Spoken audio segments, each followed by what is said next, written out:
Well, hello there, friend. Thanks for stopping by. Today we're going to be installing a door threshold on this pair of doors. This is a Zero brand 103A by 72 inch aluminum threshold. They call it an offset threshold. It's a 1/4 inch on the back side high, and it's a 1/2 inch on the front side. Hey, there's my buddy Jeremy. Jeremy, that's a good guy right there, man. He's always keeping me set up for installing hardware, keeping me productive. Thank you, Jeremy. So here I am checking out they gave me 5 supplied screws, and then those are those instructions. Look at them real closely, and then you just gotta chuck them. Get out of there. You don't need those. Anyway, yeah, so I'm gonna install this threshold. Gonna notch it. There's a ramp, that ramp side that's a 1/2 inch. That's the offset. So there's the ramp side. I want the whole ramp to basically stick outside the frame. There I'm measuring it for length. I measured my opening. My opening was a little bit under, so I'm gonna cut the threshold a little bit under so I don't scrape up the paint when I'm putting it in.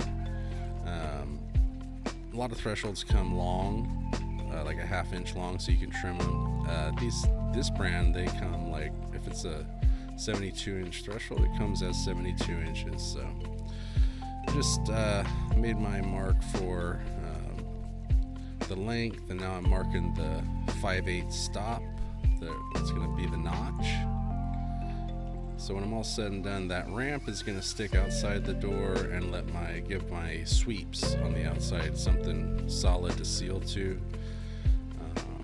Yeah. Why are you making a threshold video, guy? It's pretty simple. I don't know. I don't know. I got some time on my hands, I guess, apparently. Alright, I'm opening the smoke seal because I want that piece of cardboard. I like to put a piece of cardboard between the jigsaw and the threshold just to make sure I'm not marking it up.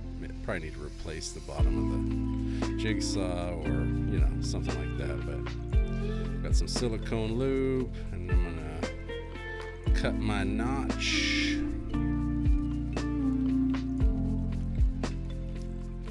Hey, it was almost straight.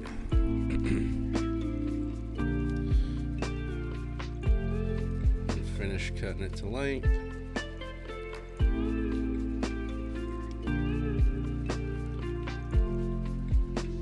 And then flip it over, do it again.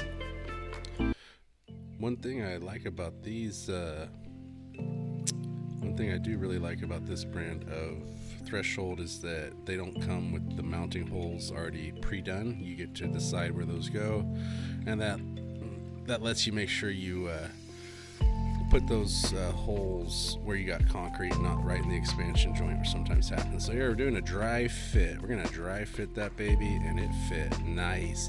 These exterior doors have a bottom latch. They're cable panic, and they have a bottom latch. So I'm gonna drill us a little hole for those bottom latches to go into. I'm gonna do that on both sides. This is a good time to do that while it's down here. This on this side, that panic was a little sticky, not wanting to exactly drop when it was supposed to, and it's dropped there.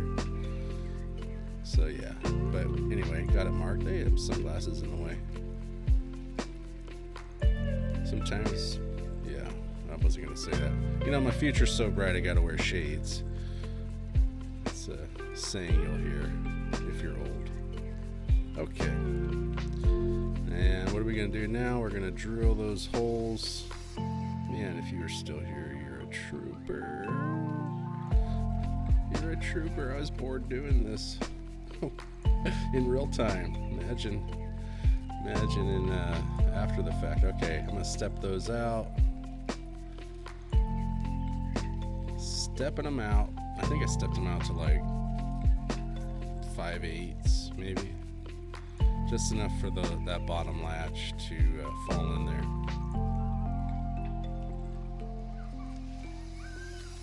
So I got the holes drilled. I'm marking the middle. I'm just gonna give myself a hole on each edge 3 inches in on each edge, and I'm going to give myself a hole in the middle, and then I'm going to give myself a hole split between those 2 holes. So basically right in the middle of the doorway for each individual door, and then 1 right in the middle of the threshold, then 2 on each end. And you can put more too.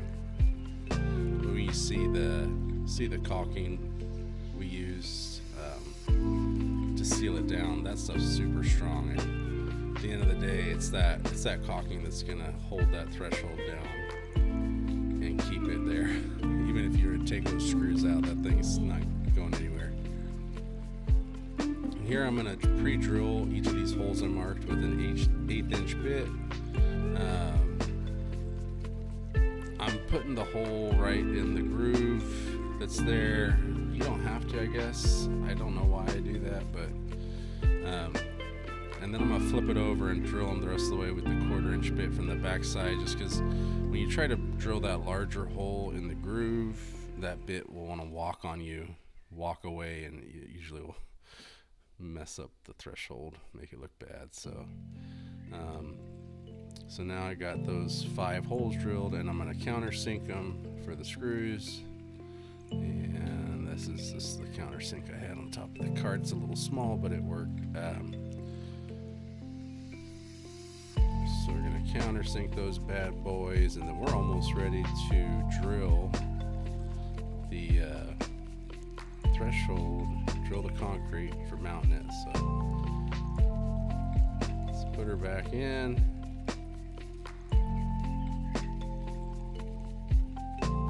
Alrighty, we can drill those holes into the concrete.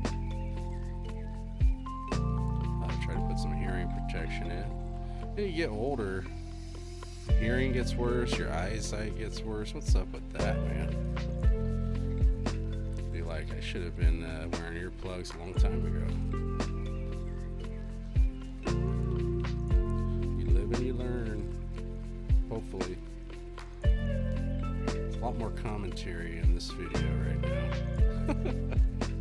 I think maybe because it's just a threshold video, so your mind can kind of wander, especially when you're installing it. You know, your mind will wander. You're doing it all day.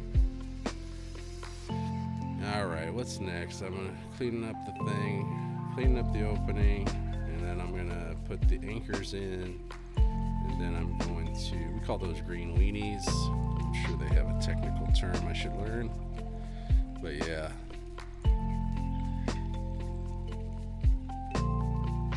Sometimes those thresholds are supplied with really special anchors. You're going to want to use those. Use the supplied anchors when you can, you know. These didn't come with anything special. So now I'm going to take this caulking. I'm going to take two tubes, and then we're going to try to make sure no water is ever going to come underneath this threshold.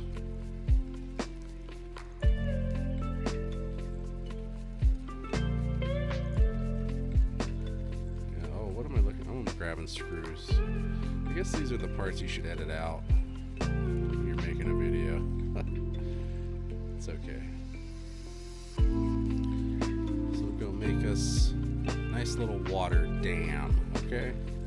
Stop that water from coming in underneath that threshold. So nice bead all the way across.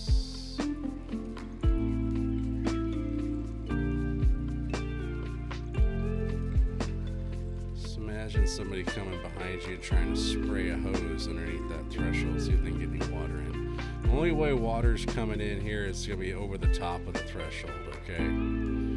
That's the only way. Nothing's coming in underneath. We're going to make sure of that. And then now I got that line. I'm going to give myself these little dollops every once in a while, every here and there. They'll help act as little suction cups to pull that threshold down. And you'll see that when I put it down, I'm going to screw it in. And I'll see a lot of thresholds with the edges flared up. And earlier in the video, I kind of knocked the concrete down a little bit if it was up. You got to make sure the concrete's flat. I'm just doing little light taps because you'll see that threshold move down. Even after you have that screw in, you put a little bit more pressure and it moves. And we want it to lay really flat, because the flatter it lays, the better those sweeps are going to seal all the way across. You can see I got some caulking coming out the back side. It was a little bit too close to the back edge, but that's okay.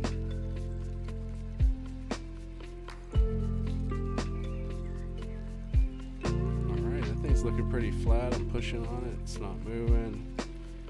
And now I'm going to take a little putty knife. What do I have? How about a glazing bar? I got a little glazing bar. I'm going to just grab the excess caulking that's come out and put it somewhere. Hey man, this video is almost over. We just installed a threshold. Thank you so much. I'm going to do some beauty caulk on those edges, even though the cuts look pretty good. Make it look even a little bit nicer. And yeah, that's great. Thanks for hanging out. And let me know how you do it. We'll catch you on the next one, okay? Clean up your mess. Good job, guy. That's beautiful.